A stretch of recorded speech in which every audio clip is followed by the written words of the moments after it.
Selamünaleyküm. Aleyküm selam İsmail'im, hoş gördük. Ne var ne var canım? Sağ kurban olurum. Canım şükür salamatlığa. Aa maşallah, Bakıda at çıkartmışsın. Sağ kurban olurum. Sağ ol İsmail'im. Şoğlara dedim saçımı vurdum istedim. Hara gedim dediler. Hara gidersen dostum Cavid'in yanına git. Sağ ol İsmail'im. Allah canım. Sağ ol. Sənəti Allah. çoktan öyrənmişsin sənəti. Bu arada İsmail'im 5 ile yakın var. Sənətin pisi yoktu ki.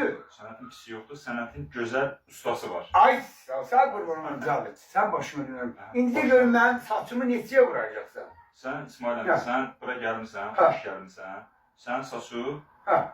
Selçuk Qiymətli yok, qiymətindir. Padarka. Padarka yok. Başına dönerim. Hiç saçımı, başımı vurduracağım. Yok İsmail'im, sen hardan bilirsən ki, hardan eşitmişsən buranı? Şoğladan soruştum. Şoğladan soruştum ki saçım harda yaxşı bərbər yer bilirsin. Dediler bir Cavid buradadır. Dedim bizim Cavid dediler ha. Sen tanıdılar mı uşaqlar? Şoğlat canlılara kadasını alır. İndi ben bizde görüm ne alacaksan benden. İsmail'im, sen sağlığın.